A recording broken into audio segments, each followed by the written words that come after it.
You know, after spending 3 decades chasing ghosts, drug lords, and shadowy billionaires, you start thinking you've seen it all. You think there's no way some random group is gonna pull a fast one on a world-class security setup in 2023. And then boom, April 17, 2023, Toronto Pearson International Airport, a gang of professionals waltzes in, scoops up over 400 kilograms of gold bullion, worth more than $20 million, and vanishes like they were never there. No alarms. No gunfights. No dramatic car chases. Just gone.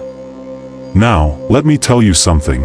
In my line of work, when a heist goes down that smooth, it's never random. Never. Somebody on the inside either slipped, sold out, or turned a blind eye. Because folks, airports, especially international cargo zones, are locked down tighter than a vault.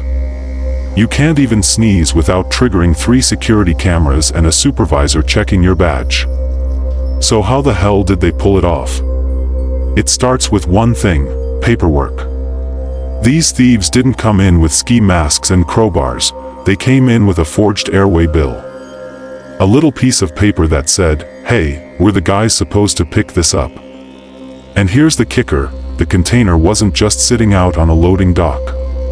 It was inside a secure holding facility, monitored and restricted.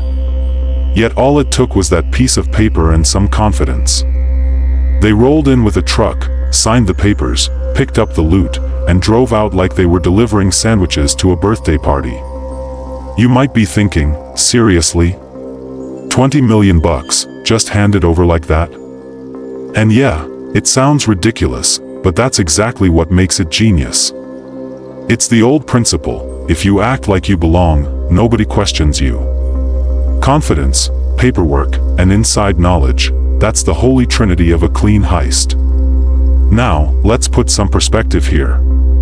Each gold bar weighs about 12.4 kilograms, that's around 27 pounds per bar. We're talking about roughly 32 gold bars in total. Loading them into a truck would take, what, maybe 15 minutes? Less if you're organized. Which they obviously were. They didn't smash and grab. They planned, rehearsed, and executed it like a military operation. And when you think about it, Toronto Pearson isn't some backwater airstrip. It's the second busiest airport in all of North America when it comes to international flights, after JFK. In 2022 alone, it handled over 35 million passengers and a staggering amount of cargo, including precious metals. That's what made it a prime target. High volume. High value. High risk, but high reward if you know what you're doing. You know what this reminds me of? The Brinksmat robbery in London, 1983. Similar story. A gang broke into a warehouse near Heathrow Airport and stumbled into almost £26 million worth of gold. Thought they were knocking off cash. Found gold instead. And just like our Toronto heist, a lot of that gold was melted down and sold into legitimate markets. It disappeared into thin air because once you melt gold, it loses its fingerprints. It's just gold again, no serial numbers, no tracking chips, nothing. Now back to Toronto. Here's the part that really keeps me up at night: no violence, no witnesses, no fingerprints. That's textbook professional work. Whoever orchestrated this didn't just have access to the airway bill, they knew the exact timing of the shipment, the storage procedures, the security schedules, the gaps in surveillance. You don't Google that kind of info. Someone fed it to them. Was it an inside job? You bet your last gold coin it was. Somebody on the inside either handed over the key details or got careless at the worst possible time.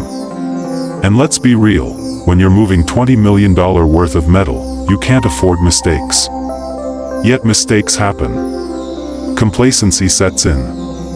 People trust the paperwork more than they trust their instincts. The Royal Canadian Mounted Police, bless their hearts, jumped on it pretty quick. They launched a full investigation, pulled surveillance footage, questioned employees, set up cross-border alerts.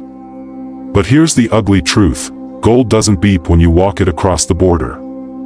It doesn't flash up in scanners. And once it's melted down, it could be shaped into jewelry, coins, whatever.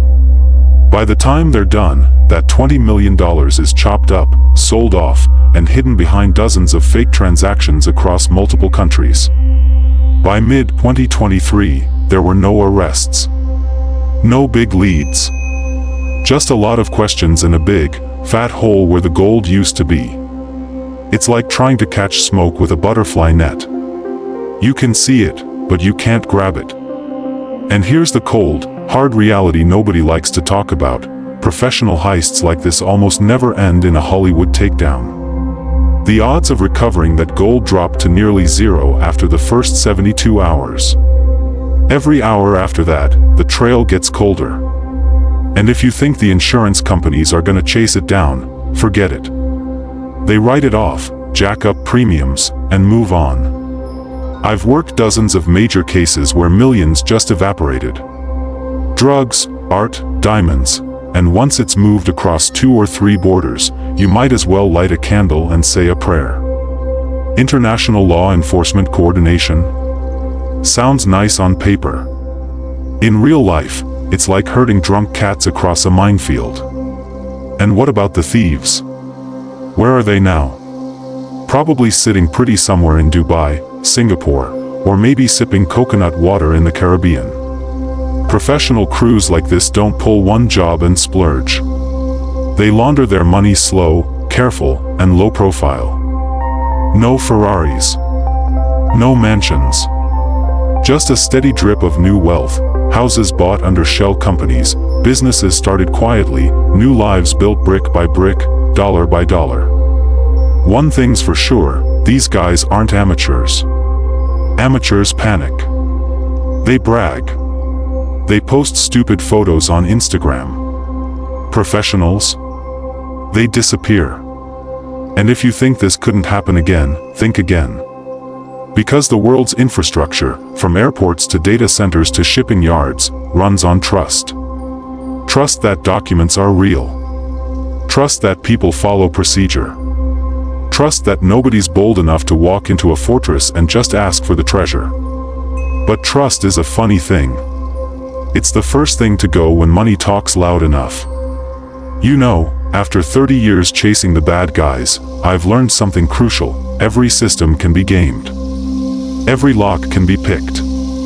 Every wall can be scaled, if the prize is big enough and the players are patient enough. Toronto Pearson's Gold Heist isn't just a story about missing treasure. It's a giant, flashing neon warning sign. Your systems are only as strong as your people. And people are, well, people. They get lazy. They get greedy. They get tired. And that's when the wolves come in. If you're sitting there thinking your job, your business, your life is safe because it's always been safe, let this be your wake-up call. Safety is an illusion. It always has been. What keeps you safe isn't walls or cameras or guards. It's vigilance. Relentless, boring, day in, day out vigilance. And if you blink, if you let your guard down even for a second, well, maybe one day, you'll wake up, look around, and wonder where your $20 million went. Exactly like they did in Toronto. Now, before we wrap this up, if you found this little story eye-opening, or maybe a bit chilling, you're not alone. Most people have no idea how close chaos always is. That's why this channel exists. To share the real playbook. To keep you sharp. To make sure when the wolves come, you're not the one caught sleeping. Stick around. Because next time, we're diving into how the 1983 Brinksmat robbery turned half of London's real estate into gold laundering operations. Yeah, you heard that right.